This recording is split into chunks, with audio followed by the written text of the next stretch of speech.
Hello. Sorry I'm late. Let me know if y'all can hear me. Um, woo, my YouTube live stream was not picking up my camera correctly, so I had to leave and come back and then leave and come back. Anyway, I'm here now. I hope everyone's having a lovely Wednesday. It is so sunny here. It's crazy. So that's why I'm streaming a little bit early today with the hope of getting back outside to some sunshine. But oh my God, fam, the ring goes south. We're doing it. Book 2, Chapter 3. And we're just going to get right into it. Oh, I've got black shit all over my hands. That's fun. Yeah. I'm, thinking about some stuff that I very much skipped over talking about from the Council of Elrond, but that's in the past, babe. We're going to keep plugging forward and get this show on the road, literally and figuratively. So I'm just going to get going as per usual. I thank you very much for being here with me. And without any further ado or a don't, Fellowship of the Ring, Book 2, Chapter 3, The Ring Goes South. Later that day, the hobbits held a meeting of their own in Bilbo's room. Merry and Pippin were indignant when they heard that Sam had crept into the council and had been chosen as Frodo's companion. "It's most unfair," said Pippin. "Instead of throwing him out and clapping him in chains, Elrond goes and rewards him for his cheek." "Rewards?" said Frodo. "I can't imagine a more severe punishment. You are not thinking what you're saying. Condemned to go on this hopeless journey, a reward? Yesterday I dreamed that my task was done, and I could rest here a long while, perhaps for good." "I don't wonder," said Merry, "and I wish you could. But we are envying Sam, not you. If you have to go, then it will be a punishment for any of us to be left behind, even in Rivendell. We have come a long way with you and been through some stiff times. We want to go on." "That's what I meant," said Pippin. "We hobbits ought to stick together, and we will. I shall go unless they chain me up. There must be someone with intelligence in the party." "Then you certainly shall not be chosen, Peregrine Took," said Gandalf, looking in through the window, which was near the ground. "But you all are worrying yourselves unnecessarily. Nothing is decided yet." "Nothing decided?" cried Pippin. "Then what were you all doing? You were shut up for hours." "Talking," said Bilbo. "There was a deal of talk, and everyone had an eye-opener, even old Gandalf. I think Legolas's bit of news about Gollum caught even him on the hop, though he passed it off." Yeah, trying to be chill about it. "You were wrong," said Gandalf. "You were inattentive. I had already heard of it from Gwaihir. But if you want to know, the only real eye-openers, as you put it, were you and Frodo, and I was the only one that was not surprised." "Well, anyway," said Bilbo, "nothing was decided beyond choosing poor Frodo and Sam. I was afraid all the time that it might come to that if I was let off. But if you ask me, Elrond will send out a fair number when the reports come in. Have they started yet, Gandalf?" "Yes," said the wizard. "Some of the scouts have been sent out already. More will go tomorrow. Elrond is sending elves, and they will get in touch with the rangers, and maybe with Thranduil's folk in Mirkwood. And Aragorn has gone with Elrond's sons. We shall have to scour the lands all round for many leagues before any move is made. So cheer up, Frodo. You will probably make quite a long stay here." "Ah," said Sam gloomily, "we'll just wait long enough for winter to come." "That can't be helped," said Bilbo. "It's your fault partly, Frodo my lad, insisting on waiting for my birthday. A funny way of honoring it, I can't help thinking. Not the day I should have chosen for letting the SBs into Bag End." "Bilbo? My dude?" "But there it is. You can't wait now until spring, and you can't go till the reports come back. When winter first begins to bite, and stones crack in the frosty night, when pools are black and trees are bare, 'tis evil in the wild to fare. But I am afraid that will be just your luck." "I am afraid it will," said Gandalf. "We can't start until we've found out about the riders." "I thought they were all destroyed in the flood," said Merry. "You cannot destroy ringwraiths like that," said Gandalf. "The power of their master is in them, and they stand or fall by him. We hope that they were all unhorsed and unmasked, and so made for a while less dangerous, but we might find out for certain. In the meantime, you should try and forget your troubles, Frodo. I do not know if I can do anything to help you, but I will whisper this in your ears. Someone said that intelligence would be needed in the party. He was right. I think I shall come with you. So great was Frodo's delight at this announcement that Gandalf left the window sill where he'd been sitting and took off his hat and bowed. I only said, I think I shall come. Do not count on anything yet. In this matter, Elrond will have much to say, and your friend the Strider. Which reminds me, I want to see Elrond. I must be off. How long do you think I shall have here? Said Frodo to Bilbo when Gandalf had gone. Oh, I don't know. I can't count days in Rivendell, said Bilbo, but quite long, I should think. We can have many a good talk. What about helping me with my book and making a start on the next? Have you thought of an ending? Yes, several, and all are dark and unpleasant, said Frodo. Oh, that won't do, said Bilbo. Books ought to have good endings. How would this do? And they all settled down and lived together happily ever after. It will do well if it ever comes to that, said Frodo. Ah, said Sam, and where will they live? That's what I often wonder. Foreshadowing is a literary device. For a while, the hobbits continued to talk and think of the past journey and of the perils that lay ahead. But such was the virtue of the land of Rivendell that soon all fear and anxiety was lifted from their minds. The future, good or ill, was not forgotten, but ceased to have any power over the present. Health and hope grew strong in them, and they were content with each good day as it came, taking pleasure in every meal and in every word and song. So the days slipped away, and each morning dawned bright and fair, and each evening followed cool and clear. But autumn was waning fast.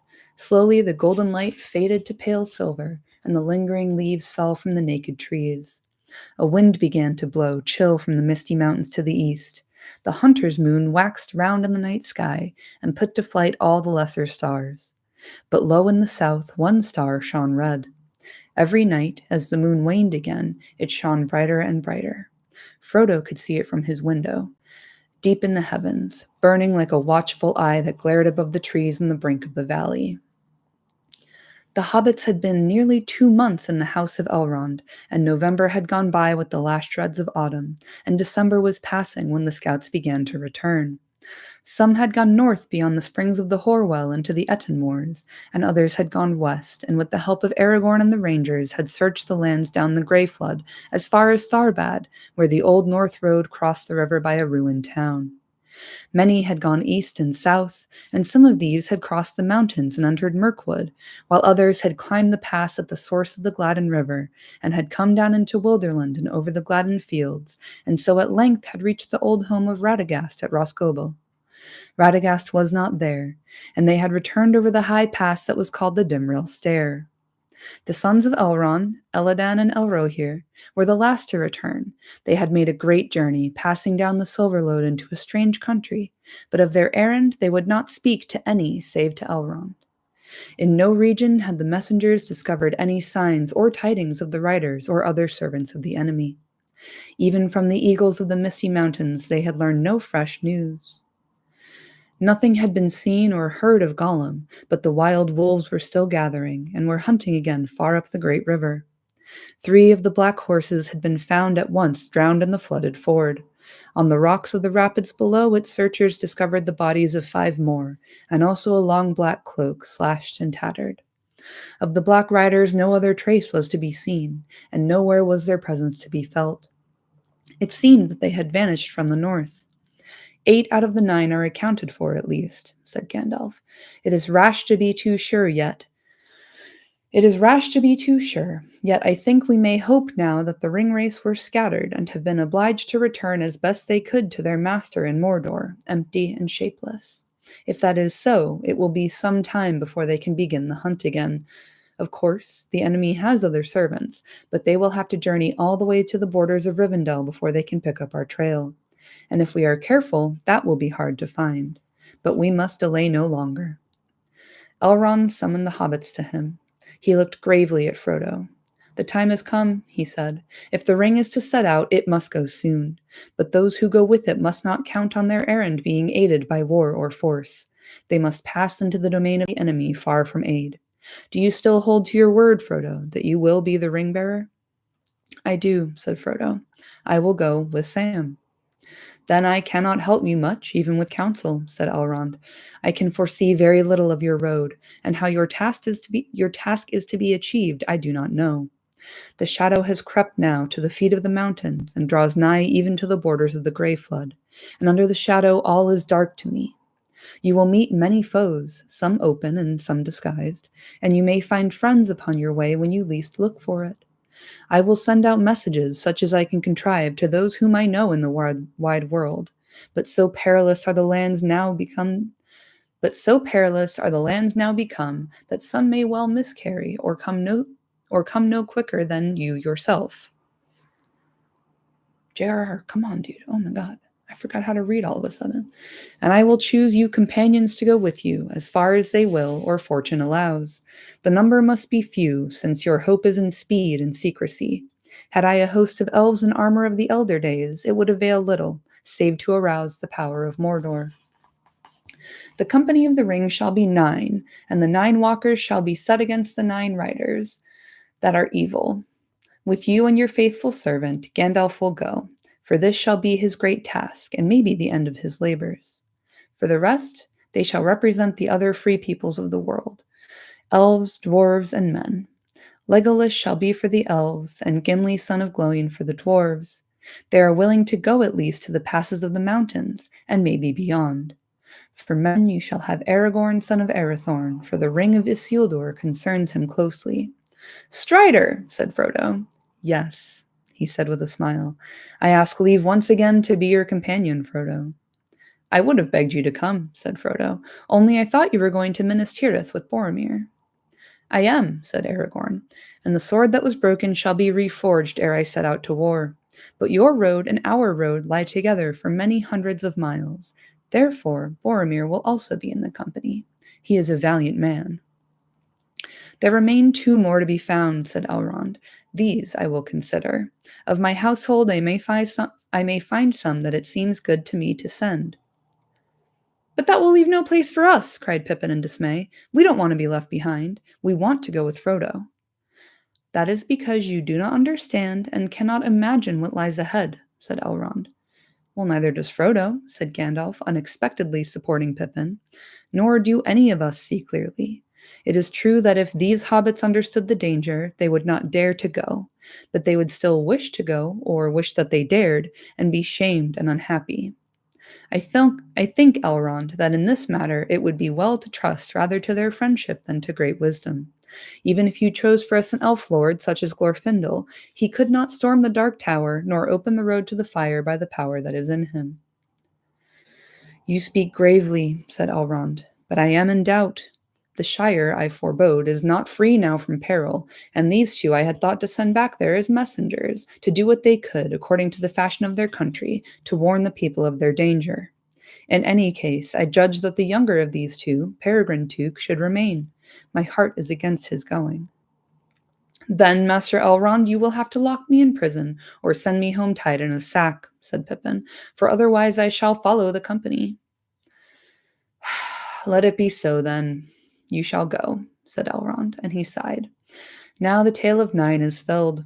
In 7 days the company must depart. I need to take a quick break and put my phone on Do Not Disturb. People are disturbing me.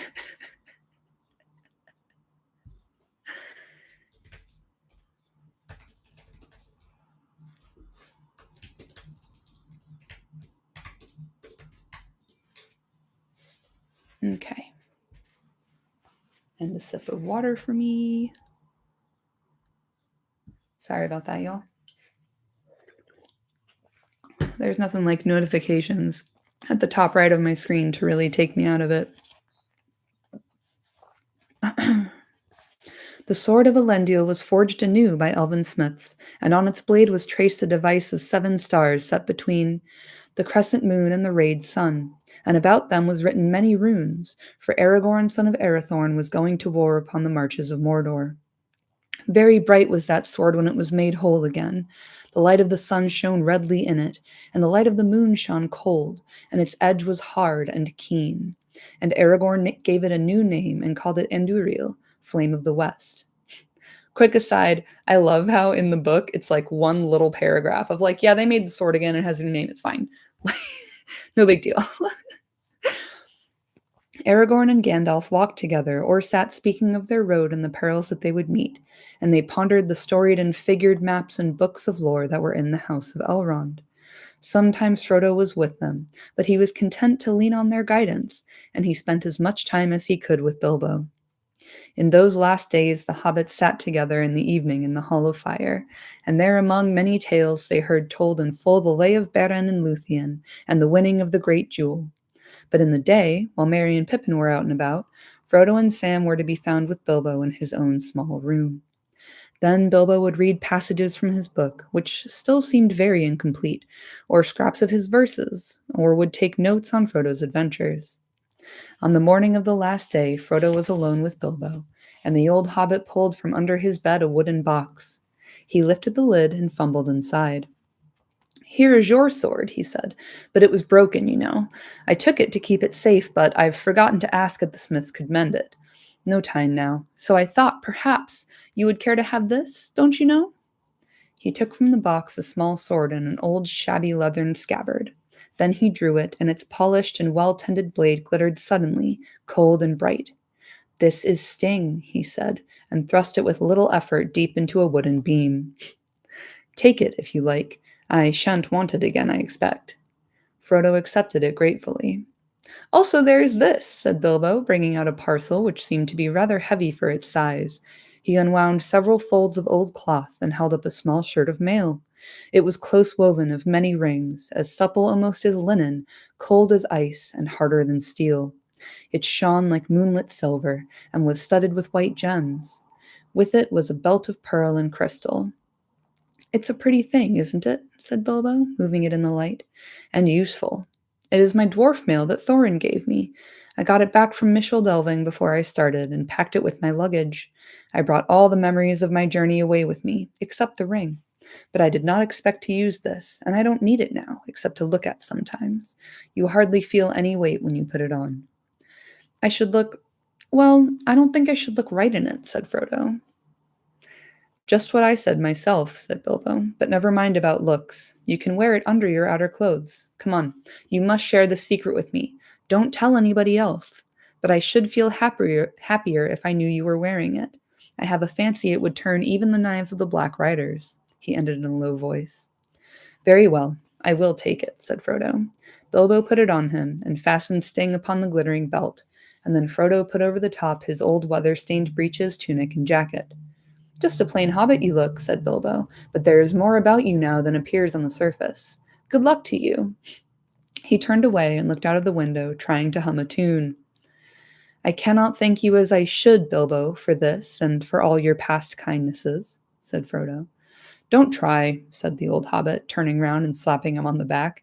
"Ow!" he cried. "You are too hard now to slap. But there you are. Hobbits must stick together, and especially Bagginses. All I ask in return is, take as much care of yourself as you can, and bring back all the news you can, and any old songs and tales you can come by. I'll do my best to finish my book before you return. I should like to write the second book if I'm spared." He broke off and turned to the window again, singing softly. "I sit beside the fire and think of all that I have seen, of meadow flowers and butterflies and summers that have been, of yellow leaves and gossamer and autumns that there were, with morning mist and silver sun and wind upon my hair. I sit beside the fire and think of how the world will be when winter comes without a spring that I shall ever see. For still there are so many things that I have never seen. In every wood and every spring there is a different green. I sit beside the fire and think of people long ago, and people who will see a world that I shall never know. But all the while I sit and think of times there were before. I listen for returning feet and voices at the door."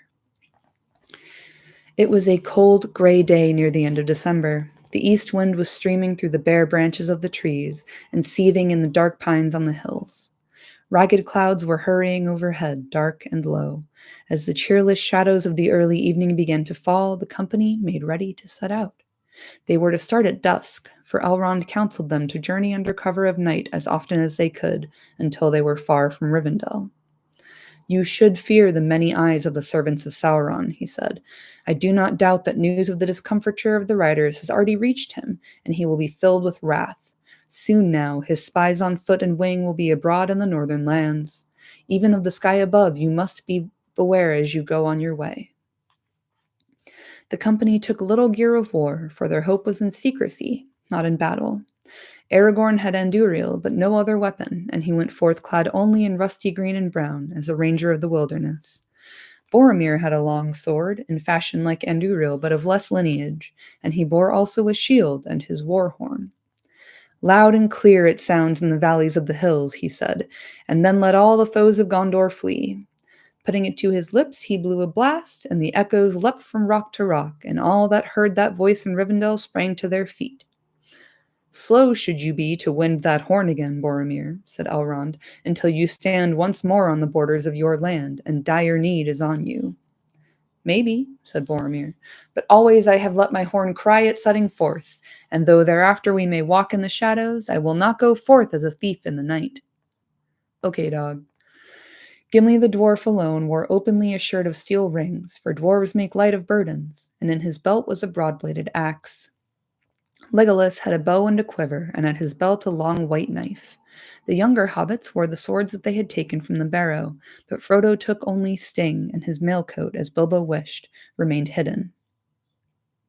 Gandalf bore his staff, but girded his side was the elven sword Glamdring, the maid of Orcris, that lay now upon the breast of Thorin under the lonely mountain.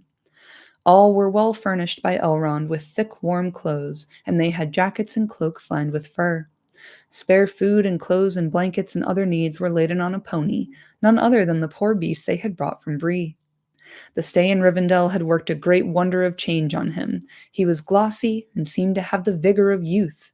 It was Sam who had insisted on choosing him, declaring that Bill, as he called him, would pine if he did not come.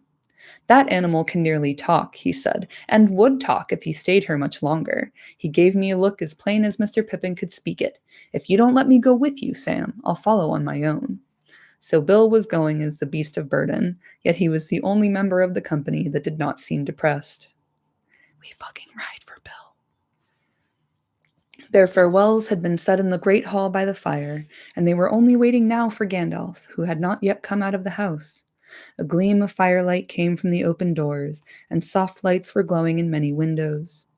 Bilbo, huddled in a cloak, stood silent on the doorstep beside Frodo. Aragorn sat with his head bowed to his knees. Only Elrond knew fully what this hour meant to him. The others could be seen as gray shapes in the darkness. Sam was standing by the pony, sucking his teeth and staring moodily into the gloom where the river roared stonily below. His desire for adventure was at its lowest ebb. Bill, my lad, he said, you oughtn't to have took up with us. You could have stayed here and ate the best hay till the new grass comes. Bill swished his tail and said nothing.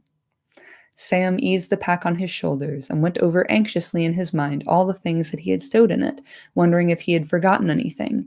His chief treasure, his cooking gear, and the little box of salt that he always carried and refilled when he could. A good supply of pipeweed, but not near enough, I'll warrant. Flint and tinder, woolen hose, linen, various small belongings of his master's that Frodo had forgotten and Sam had stowed to bring them out in triumph when they were called for. He went through them all. Rope, he muttered. No rope. And only last night you said to yourself, Sam, what about a bit of rope? You'll want it if you haven't got it. Well, I'll want it. I can't get it now. At that moment, Elrond came out with Gandalf, and he called the company to him. This is my last word, he said in a low voice. The ring-bearer is setting out on the quest of Mount Doom. On him alone is any charge laid, neither to cast away the ring nor to deliver it to any servant of the enemy, nor indeed to let any handle it, save members of the company and the council, and only then in gravest need. The others go with him as free companions to help him on his way. You may tarry or come back, or turn aside into other paths as chance allows. The further you go, the less easy will it be to withdraw. Yet no oath or bond is laid on you to go further than you will. For you do not yet know the strength of your hearts, and you cannot foresee what each may meet upon the road. Faithless is he that says farewell when the road darkens, said Gimli. Maybe, said Elrond, but let him not vow to walk in the dark who has not seen the nightfall. Yet sworn word may strengthen quaking heart, said Gimli.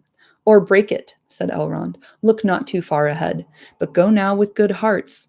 Farewell, and may the blessing of elves and men and all free folk go with you. May the stars shine upon your faces.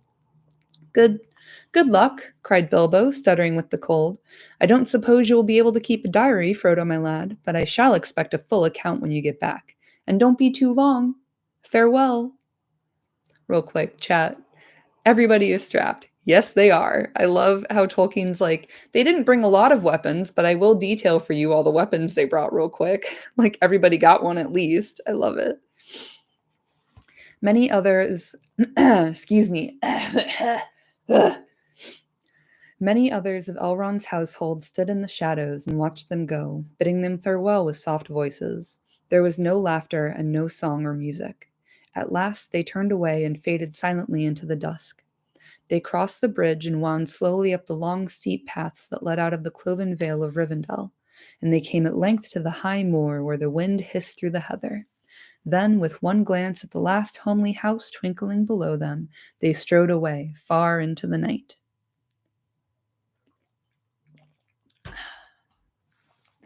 At the ford of Bruinen, they left the road and turning southwards went on by narrow paths among the folded lands. Their purpose was to hold this course west of the mountains for many miles and days. The country was much rougher and more barren than in the green vale of the great river in Wilderland on the other side of the range, and their going would be slow, but they hoped in this way to escape the notice of unfriendly eyes. The spies of Sauron had hitherto seldom been seen in this empty country, and the paths were little known except to the people of Rivendell. Gandalf walked in front, and with him went Aragorn, who knew this land even in the dark. The others were in file behind, and Legolas, whose eyes were keen, was the rear guard. The first part of their journey was hard and dreary, and Frodo remembered little of it save the wind. For many sunless days an icy blast came from the mountains in the east, and no garment seemed able to keep out its searching fingers.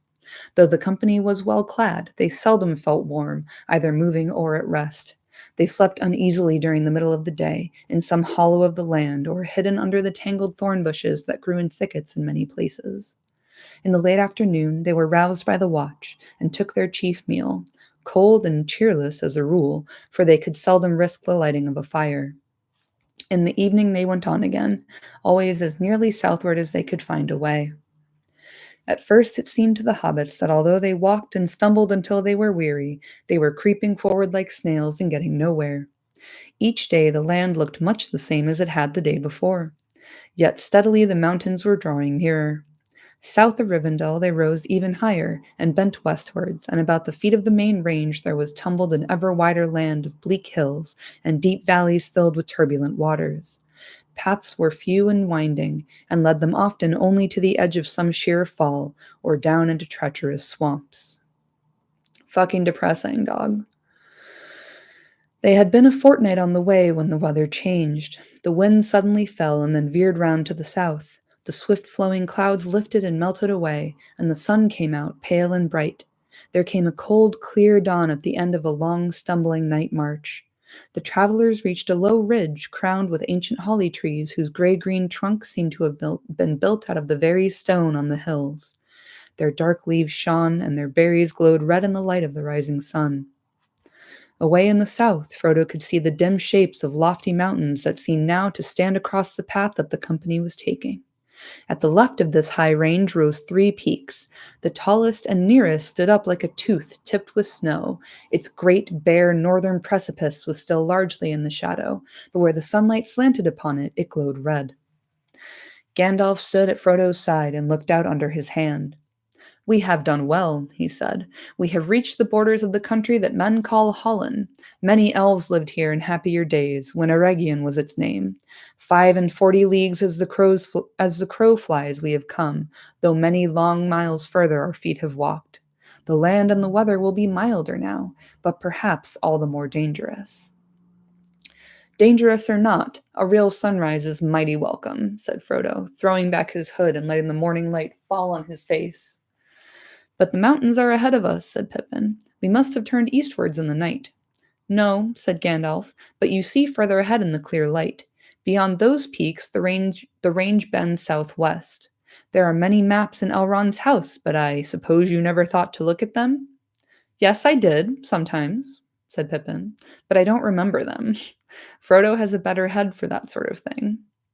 I need no map, said Gimli, who had come up with Legolas and was gazing out before him with a strange light in his deep eyes.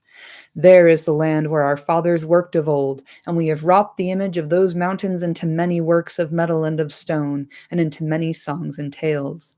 They stand tall in our dreams. Barrage, Girac, Chathur. Only once before have I seen them from afar in waking life, but I know them and their names, for under them lies Khazad-dûm, the Dwerodelf that is now called the Black Pit, Moria in the Elvish tongue. Yonder stands Barazinbar, the Red Horn, cruel Caradhras, and beyond him are Silvertine and Cloudyhead, Celebdiel the White, and Fenudial the Grey, that we call Zirakjigil and Bundujathur. I am trying my best, I'm so sorry. There the misty mountains divide, and between their arms lies the deep-shadowed valley which we cannot forget. Azanulbizar, the Dimril Dale, which the elves call Nanduhirian. It is for the Dimril Dale that we are making, said Gandalf. If we climb the pass that is called the Redhorn Gate, under the far side of Caradhras, we shall come down by the Dimril stair into the deep vale of the dwarves. There lies the Mirror, and there the river Silverlode rises in its icy springs. Dark is the water of Keled-Zaram, said Gimli, and cold are the springs of Kibil-Nala. My heart trembles at the thought that I may see them soon. May you have the joy of the sight, my good dwarf, said Gandalf. But whatever you may do, we at least cannot stay in that valley. We must go down the Silverlode into the secret woods, and so to the great river, and then... He paused. Yes, and where then? Asked Merry. To the end of the journey, in the end, said Gandalf. We cannot look too far ahead. Let us be glad that the first stage is safely over. I think we will rest here, not only today but tonight as well. There is a wholesome air about Hollin. Much evil must befall a country before it wholly forgets the elves, if once they dwelt there. That is true, said Legolas, but the elves of this land were of a race strange to us of the sylvan folk, and the trees and the grass do not now remember them. Only I hear the stones lament them. Deep they delved us, fair they wrought us, high they builded us, but they are gone. They are gone. They sought the havens long ago. That morning they lit a fire in a deep hollow shrouded by great bushes of holly, and their supper breakfast was merrier than it had been since they set out. They did not hurry to bed afterwards, for they expected to have all the night to sleep in, and they did not mean to go on again until the evening of the next day. Only Aragorn was silent and restless. After a while, he left the company and wandered onto the ridge. There he stood in the shadow of a tree, looking out southwards and westwards, with his head posed as if he was listening. Then he returned to the brink of the dell and looked down at the others, laughing and talking. "What is the matter, Strider?" Merry called up. "What are you looking for? Do you miss the east wind?" "No, indeed," he answered, "but I miss something. I have been in the country of Hollin in many seasons. No folk dwell here now, but many other creatures live here at all times, especially birds. Yet now all things but you are silent. I can feel it. There is no sound for miles about us, and your voices seem to make the ground echo. I do not understand it." Gandalf looked up with sudden interest. "But what do you guess is the reason?" he asked. "Is there more in it than surprise at seeing 4 hobbits, not to mention the rest of us, where people are so seldom seen or heard?" "I hope that is it," answered Aragorn, "but I have a sense of watchfulness and of fear that I have never had here before." "Then we must be more careful," said Gandalf. "If you bring a ranger with you, it is well to pay attention to him, especially if the ranger is Aragorn. We must stop talking aloud, rest quietly, and set the watch." It was Sam's turn that day to take the first watch, but Aragorn joined him. The others fell asleep. Then the silence grew until even Sam felt it. The breathing of the sleepers could be plainly heard. The swish of the pony's tail and the occasional movements of his feet became loud noises. Sam could hear his own joints creaking if he stirred. Dead silence was around him, and over all hung a clear blue sky as the sun rode up from the east. Away in the south, a dark patch appeared and grew and drove north like flying smoke in the wind.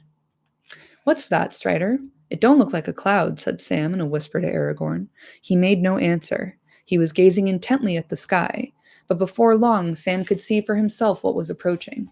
Flocks of birds, flying at great speed, were wheeling and circling and traversing all the land as if they were searching for something, and they were steadily drawing nearer. "Lie flat and still," hissed Aragorn, pulling Sam down into the shade of a holly bush, for a whole regiment of birds had broken away suddenly from the main host and came flying low, straight towards the ridge. Sam thought they were a kind of crow of large size. As they passed overhead in so dense a throng that their shadow followed them darkly over the ground below, one harsh croak was heard. Not until they had dwindled into the distance, north and west, and the sky was again clear, would Aragorn rise. Then he sprang up and went and wakened Gandalf.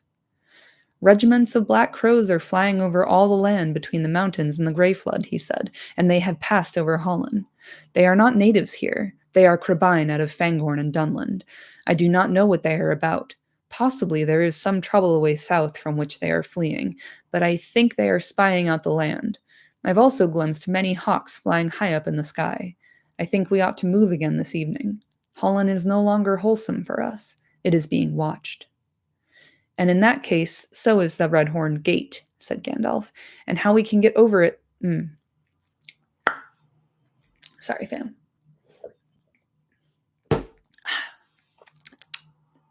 "And in that case, so is the Redhorn Gate," said Gandalf.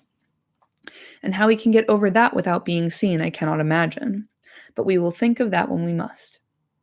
As for moving as soon as it is dark, I am afraid that you are right." "Luckily, our fire made little smoke, and had burned low before the Crebain came," said Aragorn. "It must be put out, and not lit again." "Well, if that isn't a plague and a nuisance," said Pippin. The news, no fire and a move again by night, had been broken to him as soon as he woke in the late afternoon. "All because of a pack of crows. I had looked forward to a real good meal tonight, something hot."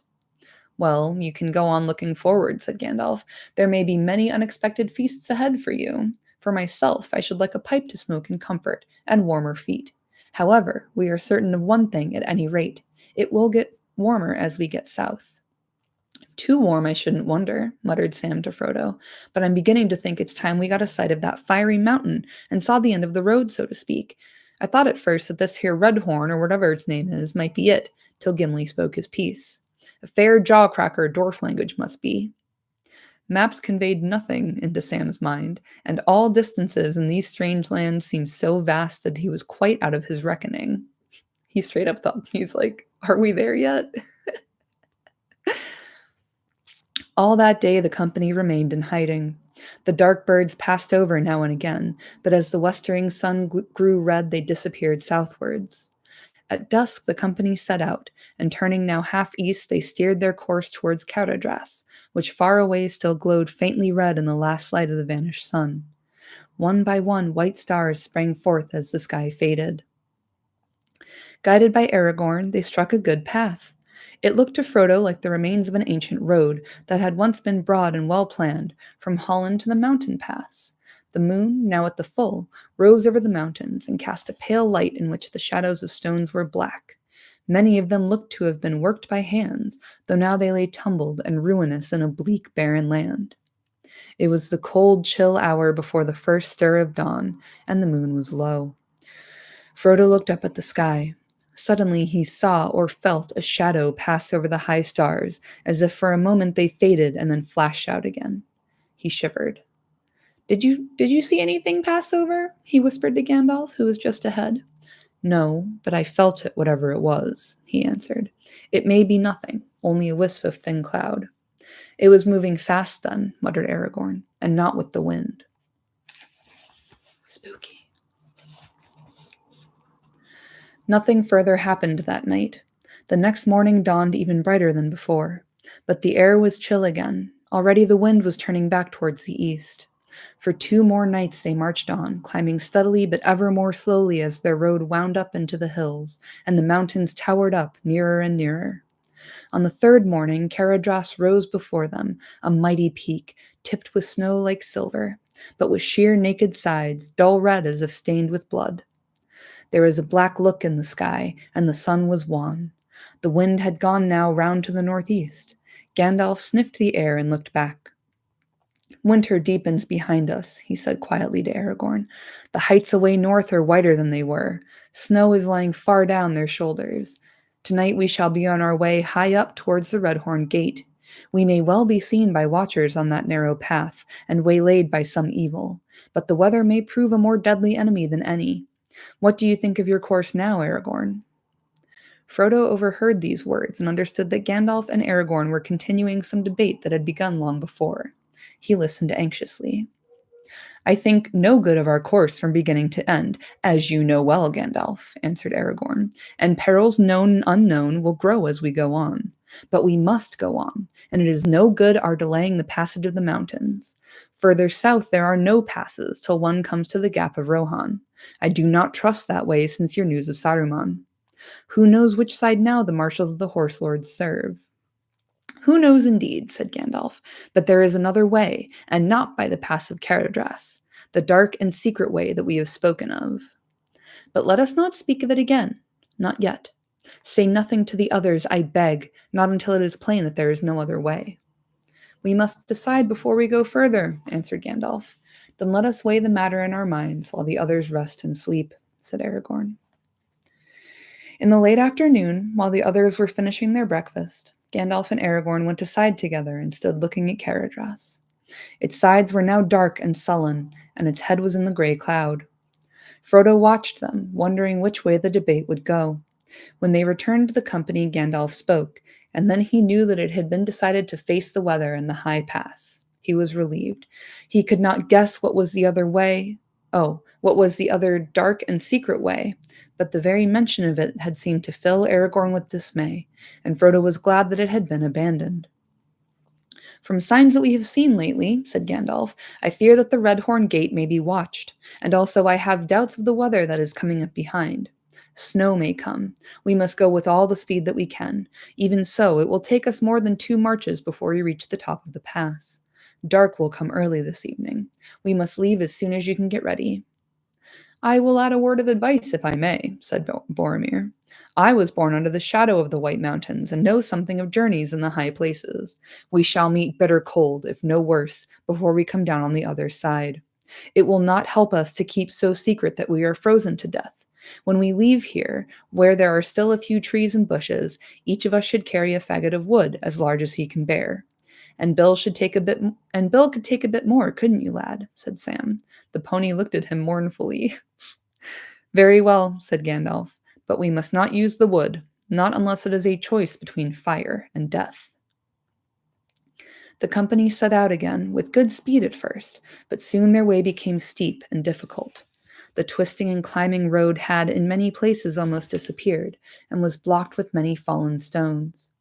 The night grew deadly dark under great clouds. A bitter wind swirled among the rocks. By midnight they had climbed to the knees of the great mountains. The narrow path now wound under a sheer wall of cliffs. Sorry, I've got mealy mouth today. The narrow path now wound under a sheer wall of cliffs to the left, above which the grim flanks of Caradhras towered up invisible in the gloom. On the right was a gulf of darkness where the land fell suddenly into a deep ravine. Laboriously, they climbed a sharp slope and halted for a moment at the top. Frodo felt a soft touch on his face. He put out his arm and saw the dim white flakes of snow settling on his sleeve. They went on, but before long the snow was falling fast, filling all the air and swirling into Frodo's eyes. The dark bent shapes of Gandalf and Aragorn only a pace or two ahead could hardly be seen. I don't like this at all, panted Sam just behind. Snow's all right on a fine morning, but I like to be in bed while it's falling. I wish this lot would go off to Hobbiton. Folk might welcome it there. Except on the high moors of the North Farthing, a heavy fall was rare in the Shire, and was regarded as a pleasant event and a chance for fun.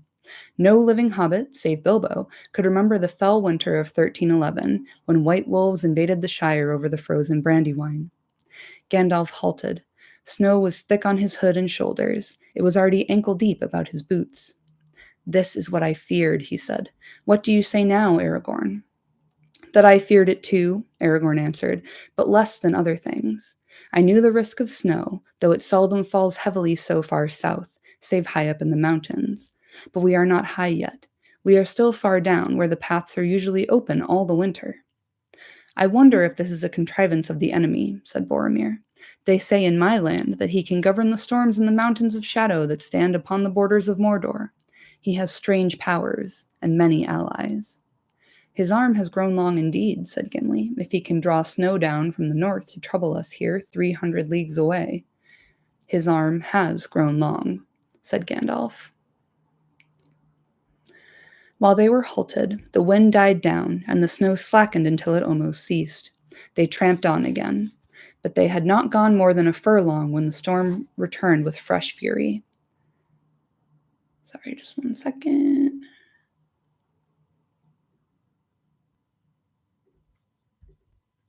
Boop. Okay, sorry. They tramped on again, but they had not gone more than a furlong when the storm returned with fresh fury. The wind whistled, and the snow became a blinding blizzard. Soon, even Boromir found it hard to keep going. The hobbits, bent nearly double, toiled along behind the taller folk, but it was plain that they could not go much further if the snow continued. Frodo's feet felt like lead. Pippin was dragging behind. Even Gimli, as stout as any dwarf could be, was grumbling as he trudged. The company halted suddenly, as if they had come to an agreement without any words being spoken. They heard eerie noises in the darkness round them. It may have been only a trick of the wind in the cracks and gullies of the rocky wall, but the sounds were those of shrill cries and wild howls of laughter. Stones began to fall from the mountainside, whistling over their heads or crashing on the path beside them. Every now and again they heard a dull rumble, as a great boulder rolled from hidden heights above. We cannot go further tonight, said Boromir. Let those call it the wind who will. There are fell voices on the air, and those stones are aimed at us. I do call it the wind, said Aragorn, but that does not make what you say untrue. There are many evil and unfriendly things in the world that have little love for those that go on two legs, and yet are not in league with Sauron, but have purposes of their own. Some have been in this world longer than he. Caradhras was called the Cruel and had an ill name, said Gimli, long years ago when rumor of Sauron had not been heard in these lands. It matters little who is the enemy if we cannot beat off his attack, said Gandalf. But what can we do? Cried Pippin miserably. He was leaning on Merry and Frodo, and he was shivering. Either stop where we are or go back, said Gandalf. It is no good going on. Only a little higher, if I remember rightly, this path leaves the cliff and runs into a wide, shallow trough at the bottom of a long, hard slope. We should have no shelter there from snow or stones or anything else. And it is no good going back while the storm holds, said Aragorn. We have passed no place on the way up that offered more shelter than this cliff wall we are under now. Shelter, muttered Sam. If this is shelter, then one wall and no roof make a house. The company now gathered together as close to the cliff as they could. It faced southwards, and near the bottom it leaned out a little, so that they hoped it would give them some protection from the northerly wind and from the falling stones. But eddying blasts swirled round them from every side, and the snow flowed down in ever denser clouds. They huddled together with their backs to the wall. Bill the pony stood patiently but dejectedly in front of the hobbits and screened them a little, but before long the drifting snow was above his hocks and it went on mounting. If they had had no larger companions, the hobbits would soon have been entirely buried. A great sleepiness came over Frodo. He felt himself sinking fast into a warm and hazy dream. He thought a fire was heating his toes, and out of the shadows on the other side of the hearth he heard Bilbo's voice speaking. I don't think much of your diary, he said. Snowstorms on January the 12th? There was no need to come back to report that. But I wanted rest and sleep, Bilbo, Frodo answered with an effort, when he felt himself shaken, and he came back painfully to wakefulness. Boromir had lifted him off the ground out of a nest of snow. This will be the death of the halflings, Gandalf, said Boromir. It is useless to sit here until the snow goes over our heads. We must do something to save ourselves. Give them this, said Gandalf, searching in his pack and drawing out a leathern flask. Just a mouthful each, for all of us. It is very precious. It is Meruvor, the cordial of Imladris. Elrond gave it to me at our parting. Pass it round. As soon as Frodo had swallowed a little of the warm and fragrant liquor, he felt a new strength of heart, and the heavy drowsiness left his limbs. Blah, blah, blah, blah. I'm like tongue-tied, honestly. What's going on? Ha! One more again. As soon as Frodo had swallowed a little of the warm and fragrant liquor, he felt a new strength of heart, and the heavy drowsiness left his limbs. The others also revived and found fresh hope and vigor, but the snow did not relent. It whirled about them thicker than ever, and the wind blew louder. "What do you say to fire?" asked Boromir suddenly. "The choice now seems near between fire and death, Gandalf. Doubtless we shall be hidden from all unfriendly eyes when the snow has covered us, but that will not help us." "You may make a fire if you can," answered Gandalf. "If there are any watchers that can endure this storm, then they can see us, fire or no." But though they had brought wood and kindlings by the advice of Boromir, it passed the skill of elf or even dwarf to strike a flame that would hold amid the swirling wind and catch in the wet fuel. At last, reluctantly, Gandalf himself took a hand. Picking up a faggot, he held it aloft for a moment, and then with a word of command, "Naur an Edraith Amen," he thrust the end of his staff into the midst of it. At once a great spout of green and blue flame sprang out, and the wood flared and sputtered. "If there are any to see, then I at least am revealed to them," he said. "I have written, 'Gandalf is here,' in signs that all can read from Rivendell to the mouths of Anduin." But the company cared no longer for watchers or unfriendly eyes. Their hearts were rejoiced to see the light of the fire. The wood burned merrily, and though all round it the snow hissed and pools of slush crept under their feet, they warmed their hands gladly at the blaze. There they stood, stooping in a circle round the little dancing and blowing flames. A red light was on their tired and anxious faces. Behind them, the night was like a black wall. But the wood was burning fast, and the snow still fell. The fire burned low, and the last faggot was thrown on. "The night is getting old," said Aragorn. "The dawn is not far off." "If any dawn can pierce these clouds," said Gimli. Boromir stepped out of the circle and stared up into the blackness.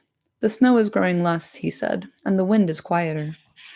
Frodo gazed wearily at the flakes still falling out of the dark to be revealed white for a moment in the light of the dying fire.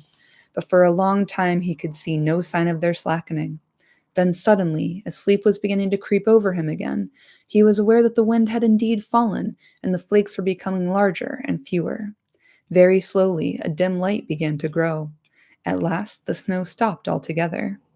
As the light grew stronger, it showed a silent, shrouded world. Below their refuge were white humps and domes and shapeless deeps beneath which the path they had trodden was altogether lost. But the heights above were hidden in great clouds, still heavy with the threat of snow. Gimli looked up and shook his head. "Caradhras has not forgiven us," he said. "He has more snow yet to fling at us if we go on. The sooner we go back and down, the better." To this all agreed, but their retreat was now difficult. It might well prove impossible. Only a few paces from the ashes of their fire, the snow lay many feet deep, higher than the heads of the hobbits. In places it had been scooped and piled by the wind into great drifts against the cliff. "If Gandalf would go before us with a bright flame, he might melt a path for you," said Legolas. The storm had troubled him little, and he alone of the company remained still light of heart. "If elves could fly over mountains, they might fetch the sun to save us," answered Gandalf. "But I must have something to work on. I cannot burn snow." "Well," said Boromir, "when heads are at a loss, bodies must serve, as we say in my country. The strongest of us must seek a way. See, though all is now snow-clad, our path, as we came up, turned about that shoulder of rock down yonder. It was there that the snow first began to burden us. If we could reach that point, maybe it would prove easier beyond. It is no more than a furlong off, I guess." "Then let us force a path thither, you and I," said Aragorn. Aragorn was the tallest of the company, but Boromir, little less in height, was broader and heavier in build. He led the way, and Aragorn followed him. Slowly they moved off, and were soon toiling heavily. In places the snow was breast high, and often Boromir seemed to be swimming or burrowing with his great arms rather than walking. Legolas watched them for a while with a smile upon his lips. "Bitch," and then he turned to the others. "The strongest must seek a way, say you? But I say, let a plowman plow, but choose an otter for swimming, and for running light over grass and leaf, or over snow. An elf. With that, he sprang forth nimbly, and then Frodo noticed, as if for the first time, though he had long known it, that the elf had no boots, but wore only light shoes, as he always did, and his feet made little imprint in the snow. Farewell, he said to Gandalf. I go to find the sun. Bitch! Then, swift as a runner over firm sand, he shot away, and quickly overtaking the toiling men with a wave of his hand, he passed them and sped into the distance and vanished round the rocky turn. Just real quick, it's just a bitch fest constantly. Gandalf and Aragorn are arguing. Gandalf and Legolas are arguing. Gimli is out here not exactly contributing positively. It really is just like it's like watching an episode of Arrested Development, honestly. I really like if Gandalf would go before us with a bright flame, he could melt a path for you. And then Gandalf's like, yeah, well, if you could go fetch the sun, Legolas, we wouldn't have a problem. And then Legolas is like, I'm going to go find the sun. Bye. Like, ooh, ugh, bleh. Just a bitch fest. The others waited, huddled together, watching until Boromir and Aragorn dwindled into black specks in the whiteness. At length they too passed from sight. The time dragged on. The clouds lowered, and now a few flakes of snow came curling down again. An hour maybe went by, though it seemed far longer, and then at last they saw Legolas coming back. At the same time, Boromir and Aragorn reappeared round the bend, far behind him, and came laboring up the slope. Well, cried Legolas as he ran up, I have not brought the sun. She is walking in the blue fields of the south, and the little wreath of snow on this red-horn hillock troubles her not at all. But I have brought back a gleam of good hope for those who are doomed to go on feet. There is the greatest wind drift of all just beyond the turn, and there our strong men were almost buried. They despaired until I returned and told them that the drift was little wider than a wall, and on the other side the snow suddenly grows less, while further down it is no more than a white coverlet to cool a hobbit's toes. Ah, it is as I said, growled Gimli. It was no ordinary storm. It is the ill will of Caradras. He does not love elves and dwarves, and that drift was laid to cut off our escape. But happily your Caradras has forgotten that you have men with you, said Boromir, who came up at that moment, and doughty men too, if I may say it, though lesser men with spades might have served you better. Still, we have thrust a lane through the drift, and for all that here may be grateful who can, and for that all here may be grateful who cannot run as light as elves. But how are we to get down there, even if you have cut through the drift? Said Pippin, voicing the thought of all the hobbits. Have hope, said Boromir. I am weary, but I still have some strength left, and Aragorn too. We will bear the little folk. The others no doubt will make shift to tread the path behind us. Come, Master Peregrine, I will begin with you. He lifted up the hobbit. Cling to my back. I shall need my arms, he said, and strode forward. Aragorn with Merry came behind. Pippin marveled at his strength, seeing the passage that he had already forced with no other tool than his great limbs. Even now, burdened as he was widening the track for those who followed, thrusting the snow aside as he went. They came at length to the great drift. It was flung across the mountain path like a sheer and sudden wall, and its crest, sharp as if shaped with knives, reared up more than twice the height of Boromir. But through the middle the passage had been beaten, rising and falling like a bridge.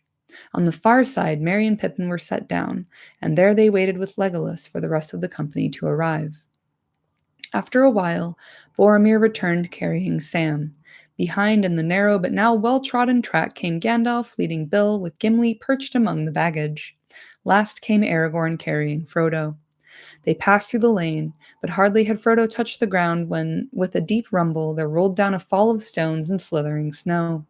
The spray of it half blinded the company as they crouched against the cliff, and when the air cleared again, they saw that the path was blocked behind them. Enough! Enough! Cried Gimli. We are departing as quickly as we may. And indeed, with that last stroke, the malice of the mountain seemed to be expended, as if Caradras was satisfied that the invaders had been beaten off and would not dare to return. The threat of snow lifted, the clouds began to break, and the light grew broader. As Legolas had reported, they found that the snow became steadily more shallow as they went down, so that even the hobbits could trudge along. Soon they all stood once more on the flat shelf at the head of the steep slope where they had first felt the flakes of snow the night before. The morning was now far advanced. From the high place they looked back westwards over the lower lands. Far away in the tumble of country that lay at the foot of the mountain was the dell from which they had started to climb the pass. Frodo's legs ached. He was chilled to the bone and hungry, and his head was dizzy as he thought of the long and painful march downhill. Black specks swam before his eyes. He rubbed them, but the black specks remained. In the distance below him, but still high above the lower foothills, dark dots were circling in the air. "The birds again," said Aragorn, pointing down. "That cannot be helped now," said Gandalf. "Whether they are good or evil or have nothing to do with us at all, we must go down at once. Not even on the knees of Caradhras will we wait for another nightfall." A cold wind flowed down behind them as they turned their backs on the Redhorn Gate and stumbled wearily down the slope. Caradhras had defeated them. That's the end of that chapter. We are well on the road south at this time. Ooh, a long one. It's a bunch of long chapters, one after the other, fam. Oh my goodness. Um, yeah, I just, again, like, I enjoy that after they set out, it takes some getting used to for everyone to kind of adjust to, like, hanging out in a group of 9 people full of strong personalities. Like, Gandalf is essentially just kind of, like, project managing and personality managing, which I think is really nice. And I like how Pippin kind of becomes the mouthpiece for the hobbits, where he's like, "Well, this kind of sucks. I'm fucking freezing to death. Anybody else?"